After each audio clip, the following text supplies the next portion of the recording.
ဒီနေ့တော့ Google Flow မှာ character တစ်ခုကိုဘယ်လိုဖန်တီးမလဲဆိုတာပြောပြပေးမယ်။ဗီဒီယိုကိုအဆုံးထိကြည့်သွားကြဗျာ။ အားလုံးပဲမင်္ဂလာပါကျွန်တော်ဒီနေ့ပြောပြပေးချင်တာတော့ Google Flow ထဲမှာ character တစ်ခုကိုဘယ်လိုဖန်တီးမလဲဆိုတော့ကျွန်တော်ပြောပြပေးချင်ပါတယ်။အဲ့တော့ကျွန်တော်တို့ထုံးစံအတိုင်းပဲ VPN ချိန်မယ် Flow ထဲဝင်မယ်ပြီးရင်ကျွန်တော်တို့ new project တောင်းမယ်ပေါ့နော် new project တောင်းပြီးသွားပြီဆိုရင်ကျွန်တော်တို့ဒီလိုပုံနှစ်ပုံကိုကျွန်တော်တို့ထည့်ထားပေးမယ်ပေါ့နော်ဒီပုံနှစ်ပုံမှာဆိုရင်ဒီဘက်ကပုံကဘာလဲဆိုရင်ကျွန်တော်တို့ဖန်တီးမဲ့ character ရဲ့အနီးကပ်ပုံပေါ့နော်အနီးကပ်ပုံတစ်ပုံလိုတယ်ပြီးရင်ဒီဘက်ကပုံကကျတော့ကျွန်တော်တို့အနီးကပ်ပုံနဲ့တကူလုံးမြင်ရတဲ့ပုံပေါ့နော်အဲ့နှစ်ပုံတွဲထားတဲ့ဟာပေါ့နော်ဒီပုံထုတ်နည်းကိုတော့ကျွန်တော်အရှိရဗီဒီယိုမှာတင်ထားပေးတယ်အဲ့တော့အရှိရဗီဒီယိုမှာသွားကြည့်ရင်ဒီပုံထုတ်နည်းကိုတွေ့လိမ့်မယ်ပေါ့နော်โอเคဟုတ်ပြီကျွန်တော်တို့ကဒီလိုပုံနှစ်ပုံရပြီဆိုရင်ကျွန်တော်တို့နောက်ထပ်လုပ်ရမယ့်အချက်ကကျွန်တော်တို့ character ဖန်တီးဖို့ပဲရှိတော့တယ်အဲ့တော့ကျွန်တော်တို့ character ဖန်တီးဖို့အတွက်ဒီဘက်ဘေးမှာရှိတဲ့ character ဆိုတဲ့နေရာကိုတစ်ချက်နှိပ်လိုက်မယ်နေပြီးသွားပြီဆိုရင်ကျွန်တော်တို့ဒီလိုပေါ်လာမယ်ပေါ့နော်ဒီလိုပေါ်လာပြီဆိုကျွန်တော်တို့ဘာလုပ်ရမလဲဆိုရင်ဒီ add from project ဆိုတာလေးကိုတစ်ချက်နှိပ်မယ်နေပြီးသွားရင်ကျွန်တော်တို့ဒီပုံကို upload လုပ်မယ်ပေါ့နော်ဒီပုံသူ့ရဲ့အနီးကပ်ပုံကိုကျွန်တော်တို့ upload လုပ်လိုက်မယ်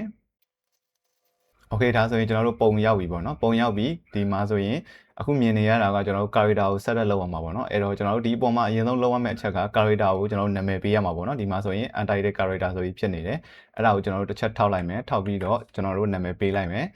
်သူ့ကိုကျွန်တော်က David လို့နာမည်ပေးထားတယ် David ပေါ့နော် David လို့နာမည်ပေးထားတယ်ပြီးရင်နောက်တစ်ခုကဒီမှာက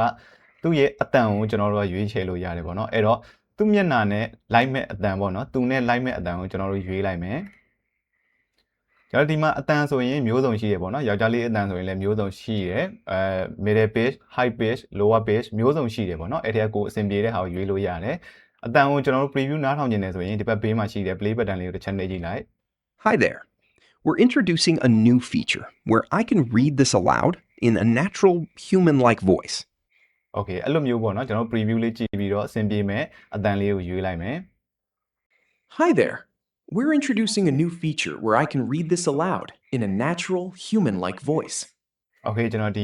ီအတန်လေးကိုရွေးလိုက်မယ်ပေါ့နော်ကျွန်တော်တို့မှာအတန်ကိုလိုချင်တဲ့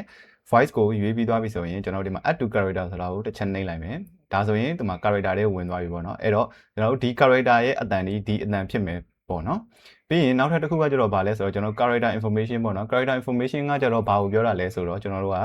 character ရဲ့ပုံစံပေါ့နော် character ဒီစကားပြောရင်မြန်ဆန်ပြောတတ်လားဖြည်းဖြည်းချင်းပြောတတ်လားပြီးရင်သူကလက်ဟန်ခြေဟန်အနေနဲ့ပြောတတ်လားမျက်နှာအမူအရာတွေနဲ့ပြောတတ်လားပေါ့နော်ဒါသူ့ရဲ့ပုံစံကိုကျွန်တော်တို့ကရေးပေးရမှာပေါ့နော်ဒီထဲမှာအဲ့လိုမျိုးရေးပေးရမယ်ဒီဟာကမရေးလဲရတယ်ရေးလဲရတယ်ပေါ့နော်မထည့်လဲရတယ်ထည့်လဲရတယ်ပေါ့နော်ကျွန်တော်ကတော့ထည့်ပြပေးလိုက်မယ်ဒါကျွန်တော်ကြိုတင်ပြင်ဆင်ထားတဲ့ဟာပေါ့နော်ဒီမှာဆိုရင်ကျွန်တော် name နေရာမှာသူ့နာမည်ဖြစ်တဲ့ David ကိုထည့်ပေးလိုက်မယ်โอเคဒီမှာတော့ကျွန်တော်ခုနပြောသလိုပဲဘာတွေရေးထားလဲဆိုတော့ तू ကစကားပြောရင်ဘယ်လိုပြောလဲ तू က body language တွေကိုဘယ်လိုသုံးတယ်ပေါ့မျက်နှာအမူအရာဘယ်လိုသုံးတယ်ဒါမျိုးလေးတွေပါပေါ့เนาะအဲ့တော့ဒါရပြီဆိုရင်ကျွန်တော်တို့ကနောက်ထပ်တစ်ခုဘာထပ်လုပ်ရမှာလဲဆိုတော့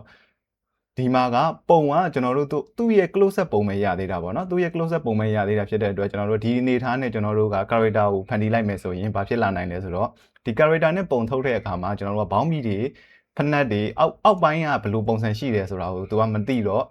မျိုးစုံထွက်လာနိုင်တယ်ပေါ့နော်ဥပမာဂျင်းမောင်းမီနဲ့ထွက်ရင်လည်းထွက်လာနိုင်တယ်ဘောင်းမီအတူနဲ့ထွက်ရင်လည်းထွက်လာနိုင်တယ်ပေါ့နော်မျိုးစုံတွေထွက်လာနိုင်တယ်အဲ့တော့ကျွန်တော်တို့ကအဲ့လိုမဖြစ်အောင်လို့ဆိုပြီးတော့ကျွန်တော်တို့ကဘာထပ်လုပ်ရမလဲဆိုတော့သူ့ရဲ့ခုနကကျွန်တော်တို့ upload လုပ်ထားတဲ့ full body view နဲ့ပေါ့နော်ကျွန်တော်တို့သူ့ရဲ့ character reference sheet လေးထုတ်ရမယ်ပေါ့နော်အဲ့အတွက်ကျွန်တော်တို့ကဘာလုပ်မလဲဆိုတော့ဒီ plus sign လေးကိုတစ်ချက်နှိပ်လိုက်မယ် okay plus sign လေးကိုနှိပ်ပြီးသွားပြီဆိုရင်ကျွန်တော်တို့ကဒီဟာတွေအကုန်ဖြတ်လိုက်မယ်ဖြတ်ပြီးသွားရင်ကျွန်တော်တို့ဒီမှာ plus လေးပေါ့နော်ဒီဟာလေးကိုတစ်ချက်နှိပ်မယ်နှိပ်ပြီးသွားရင်ခုနကဒီပုံလေးပေါ့နော်ဒီမှာပေါ့နော်သူ့ရဲ့ close up view နဲ့ full body view နဲ့နှစ်ခုတွဲထားတဲ့ပုံလေးကိုကျွန်တော်တို့ add to bron လုပ်လိုက်မယ်လုပ်ပြီးသွားပြီဆိုရင်သူ့ရဲ့အဲ့လိုမျိုး character reference sheet ထုတ်ဖို့အတွက်ဆိုပြီးကျွန်တော် prompt လေးရွေးထားတယ်ပေါ့နော် prompt ကိုထည့်လိုက်ပြီပေါ့နော်ဒီ prompt မှာဆိုရင်ဘာတွေပါလဲဆိုရင်တော့ကျွန်တော်တို့ဒီမှာမြင်ရလိမ့်မယ်ပေါ့နော်သူ့ရဲ့ full body front view ပေါ့နော်အရှိတက်တက်ရမြင်ရတဲ့ပုံရယ်ဘေးတိုက်မြင်ရတဲ့ပုံရယ်နောက်ဖက်ကနေမြင်ရမယ့်ပုံရယ်ပြီးရင်3-4 view ပေါ့နော်တစ်စောင်းလေးမြင်ရမယ့်ပုံစံရယ်ပေါ့နော်ပြီးရင်ဒီမှာသူ့ရဲ့ expression ပေါ့နော်မျက်နှာအမူအရာပေါ့နော်မျက်နှာမူရမှာဆိုဒါဆိုရင်ပုံမှန်ပဲဒါဆိုရင်နည်းနည်းပြုံးနေမယ်ဒါဆိုနည်းနည်း serious ဖြစ်နေမယ်ပုံပြီးရင်ဒါ angry ပေါ့ဗျာနည်းနည်းစိတ်တူတယ်စိတ်တူရင်ဘယ်လိုပုံစံပေါ့နော်ဒါလေးတွေပေါ့နော်ဒါလေးတွေကိုကျွန်တော်ထုတ်လိုက်မယ်ပေါ့နော် prompt ထဲမှာဒါတွေကအကုန်ပါပြီးသားပေါ့နော်ဒီ prompt ကိုလိုချင်တယ်ဆိုရင်လည်းကျွန်တော်ရဲ့ Telegram channel မှာကျွန်တော်တင်ထားပေးမယ်ပေါ့နော် Okay ရပြီအဲ့ဒါဆိုရင်ကျွန်တော်တို့ကဒီမှာဒီပုံလဲရပြီ prompt လဲရပြီဆိုတော့ကျွန်တော်တို့ပုံထုတ်လိုက်တော့မယ်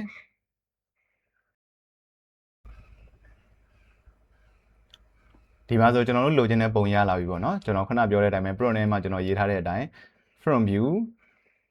ဒါဆို side view ပေါ့နော်ဒါ side view လို့ခေါ်မယ်ပြီးရင်ဒါ back view ပေါ့နော်နောက်ကျောကနေမြင်ရတဲ့ပုံပြီးရင်3 4 view ဆိုတဲ့အတိုင်းတစ်စောင်းလေးမြင်ရတဲ့ပုံပြီးရင်ဒီမှာမျက်နှာ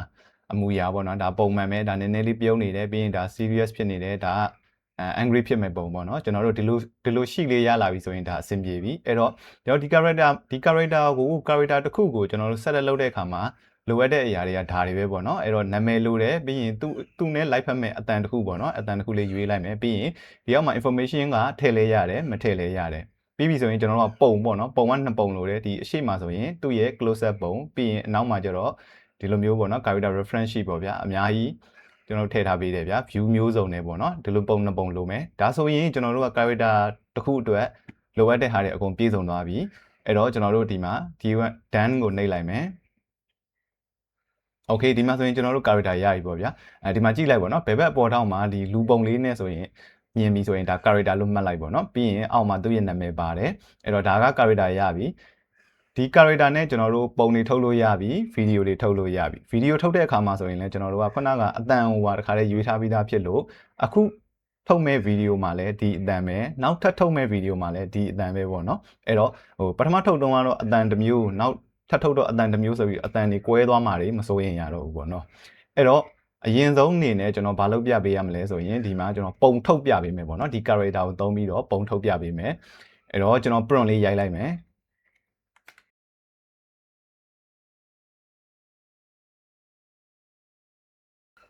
โอเคဒီမှာကျွန်တော်ဓာတ်ပုံအတွက် prompt လေးရိုက်လိုက်ပြီပေါ့နော်prompt ကဘာလဲဆိုရင်သူကကန်းကြီးမှာရှိတယ်အုံးမေတမင်နာမှာသူမတက်ရက်နေမယ်ဆိုတဲ့ prompt လေးပေါ့နော်အဲ့တော့ဟုတ်ပြီကျွန်တော်တို့ prompt တော့ရပြီအဲ့ character ကိုကျွန်တော်တို့ကဘယ်လိုသုံးရမလဲဆိုတော့ဒီ prompt ထဲမှာပါတယ်ဒီ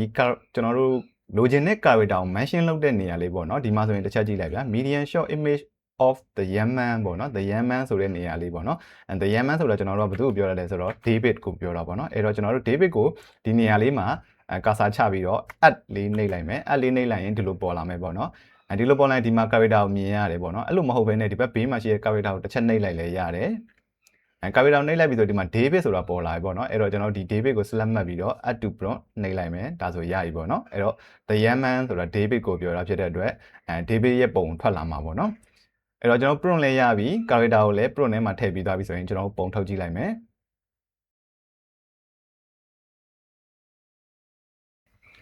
ပုံရလာပြီပေါ့နော်ကျွန်တော်တို့ဒီမှာပုံထဲမှာဆိုရင်ခင်ဗျားတို့မြင်တဲ့အတိုင်းပဲကျွန်တော်တို့လိုချင်တဲ့ character အတိအကျထွက်တယ်ပေါ့နော်ဒီမှာသူ့ရဲ့ character လုံးဝဒီ character ရဲ့ပုံစံလုံးဝမပြောင်းသွားဘူးအင်ကြီးတွေဘောင်းမီတွေသူ့ရဲ့မျက်နှာပုံစံတွေကစားလုံးဝမပြောင်းသွားဘူးပေါ့နော်အဲ့တော့ကျွန်တော်တို့ဒီထဲမှာကိုကြိုက်တဲ့ပုံကိုဒီ character လေးကို mention ခေါ်ပြီးတော့ကိုကြိုက်တဲ့ပုံကိုထုတ်လို့ရပြီပေါ့နော်ဒါဆိုရင်ပုံထုတ်တာတော့တည်ပြီလို့ထင်ပါတယ်အဲ့တော့ကျွန်တော်နောက်တစ်ခုအနေနဲ့ဘာကိုထုတ်မလဲဆိုတော့ကျွန်တော်တို့ဗီဒီယိုထုတ်ပြမယ်ပေါ့နော်ဗီဒီယိုထုတ်တဲ့အခါမှာလည်းဒီ character ကိုဘယ်လိုခေါ်ပြီးထုတ်မလဲဆိုတာကိုကျွန်တော်တစ်ချက်ပြပေးမယ်အဲ့တော့ဗီဒီယိုကိုလည်းကျွန်တော်ကဘယ်လိုထုတ်မလဲဆိုတော့ဒီ prompt အတိုင်းပဲပေါ့နော်ဒီ prompt အတိုင်းလေးပဲကျွန်တော်ပြန်ထုတ်လိုက်မယ်အဲ့တော့ character ကိုခဏဖြတ်လိုက်မယ်နော်ဒီ prompt အတိုင်းလေးပေါ့နော်ဒီ prompt အတိုင်းလေးပေါ့နော်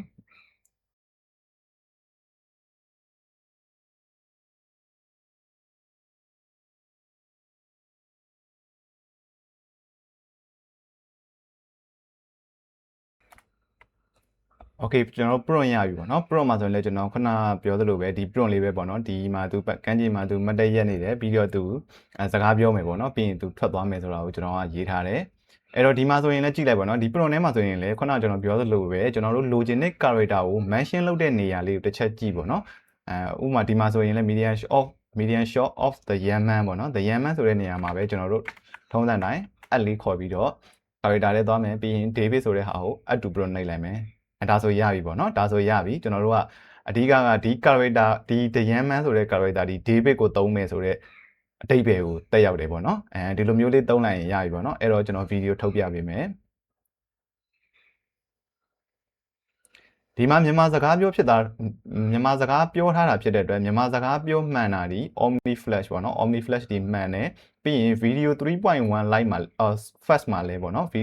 video 3.1 fast မှာလဲမှန်တယ်ဒါပေမဲ့ video 3.1 fast မှာဆိုရင်ကျွန်တော်တို့က ingredients to video ဆိုတဲ့ feature နဲ့သုံးမှရတာပေါ့နော်သဘောကဗျာကျွန်တော်တို့ပုံရင်ထုတ်အဲ့ပုံကနေမှ video ပြောင်းမှစကားပြောတာမှန်တာပေါ့နော်ဒါပေမဲ့ Omni Flash မှာကျတော့ကျွန်တော်တို့အခုလိုမျိုး text to video ပေါ့နော်ဒီမှာဆိုရင်ကျွန်တော်ပုံမသုံးထားဘူး text to video ကနေပြီးတော့ပြောင်းလို့ရတယ်ပေါ့နော် text to video ထုတ်လဲမြန်မာစကားပြောမှန်တယ်အဲ့တော့ကျွန်တော်တို့ထုတ်ကြည့်လိုက်မယ်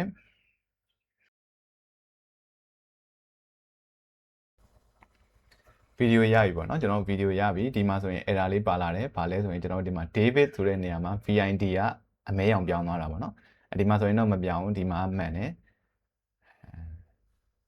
ဒီမှာတစ်ခုရှိတာဒီမှာလည်းတစ်ခုရှိသွားတာကသူကအင်ကြီးကဘောင်းမီတယ်မထည့်ဘဲနဲ့အပြင်ထွက်နေတာပေါ့နော်ဒါပေမဲ့တခြားဒီမျက်နှာပုံစံတွေအင်ကြီးအယောင်တွေဘောင်းမီတွေကတော့မှန်တယ်။အော်ဒီမှာကျတော့ပြန်ထည့်သွားတယ်ပေါ့နော်ဒီလို error လေးတွေတော့ပါတယ်ပေါ့နော်တစ်ချက်ကြည့်လိုက်အောင်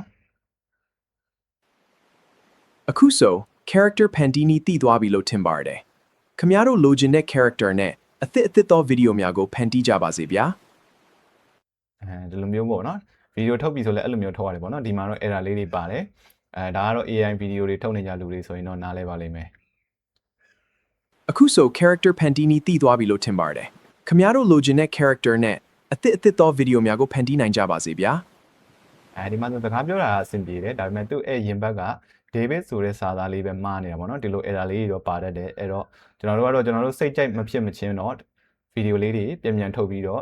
စမ်းကြည့်ရတယ်ပေါ့နော်အဲ့တော့အခုဆိုရင်တော့ကျွန်တော်ပြခဲ့တဲ့အထက်မှာဆိုရင်ဒီမှာဗီဒီယိုထုတ်နည်းကိုကျွန်တော်ပြခဲ့တယ်ပေါ့နော်ဗီဒီယိုထုတ်ပြီးဆိုရင်လည်းကျွန်တော်တို့ဒီမှာ The Yaman ဆိုတဲ့နေရာလေးမှာကျွန်တော် David ကိုခေါ်သုံးသွားတယ်ပေါ့ကျွန်တော်တို့သုံးနေတဲ့ character ကို mention လုပ်တဲ့နေရာလေးမှာထည့်ပေးလိုက်ရုံပဲဗျာဒါဆိုရင်ဒီ character တိုင်းရလာတယ်ပေါ့နော်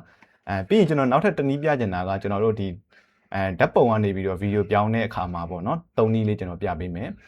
အဲ့တော့ကျွန်တော်ဒီလေးပုံဓာတ်ပုံလေးပုံတွေကနေပြီးတော့တစ်ပုံကိုရွေးလိုက်မယ်ကျွန်တော်ဒီပုံလေးရွေးလိုက်မယ်ပေါ့နော်ဒီပုံလေးကိုကျွန်တော်ရွေးလိုက်မယ်ဒီပုံလေးကိုရွေးမယ်ဆိုတော့ကျွန်တော်ဒီကောင်းကိုadd to prompt နဲ့ထည့်လိုက်မယ်ပေါ့နော်ပြီးရင် favorite လေးတစ်ချက်လောက်ထားလိုက်မယ် okay ပြီးပြီဆိုရင်ဒီ prompt ကိုပဲကျွန်တော် prompt ကတော့ဒီ prompt ပဲကျွန်တော်ပြန်ယူမယ် sorry prompt ပြန်ယူလိုက်မယ် prompt ပြန်ယူပြီးသွားရင်ကျွန်တော်ကဒီပုံကိုပေါ့နော်ဒီပုံကိုထည့်မှာပေါ့နော်ဒီပုံကိုထည့်မှာဖြစ်တဲ့အတွက်ဒီပုံကိုဘယ်လိုထည့်ရမလဲဆိုရင်ကျွန်တော်ပြမယ်median shot of the Yaman standing near the coconut tree on beach ပေါ့နော်ဒီနားလေးမှာပေါ့နော်ဒီ beach ဆိုတဲ့နောက်နားလေးမှာကျွန်တော်တို့အဲ့လေးနဲ့ခေါ်ပြီးတော့ကျွန်တော်တို့ဒီပုံပေါ့နော်ဒီပုံကိုကျွန်တော်တို့ select မှတ်ပြီးတော့ add to prompt ထည့်လိုက်မယ်ဘာလို့ဒီနားလေးမှာထည့်လဲဆိုရင်ကျွန်တော်တို့ကဒါက scene ပေါ့နော် scene ဆိုတာသူဘယ်နေရာမှာဘယ်လိုအမူအရာနဲ့ဘာလုပ်နေတယ်ဆိုတဲ့ဟာကိုပြတဲ့စာကြောင်းပေါ့နော်အဲစာကြောင်းမှာကျွန်တော်အဲ့လိုခေါ်သုံးလိုက်တယ်ဒီအရှိမှာတော့ The Yaman ဆိုတဲ့နေရာမှာ David ကိုသုံးထားတာကတော့ဒါကျွန်တော်ပထမသုံးနေကြအတိုင်းပဲပေါ့နော်အဲ့တော့ဒီဟာလေးပဲပို့သွားတာပေါ့နော်ကျွန်တော်တို့ဒီမှာဒီရှိပြီးသားပုံကိုအဲ့လိုမျိုးသုံးမယ်ဆိုရင်ကျွန်တော်တို့ဒီ prompt မှာတစ်ချက်ပြန်ကြည့်လိုက် prompt မှာဒီ scene ကိုဖော်ပြတဲ့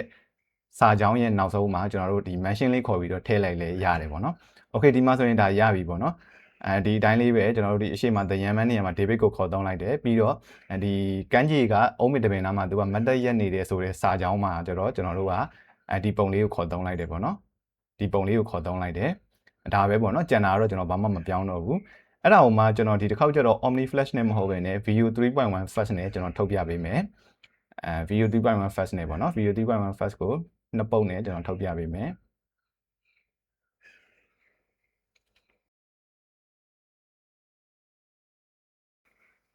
โอเคကျွန်တော်တို့ဗီဒီယိုရလာပြီပေါ့နော်ဗီဒီယိုရလာပြီးတော့ဒီဘက်မှာတော့ error တက်သွားတယ်ဒီဘက်မှာတော့တစ်ခုကရတယ်ပေါ့နော်အဲ့တော့ဒီဟာလေးကိုတစ်ချက်ကြည့်လိုက်ရအောင်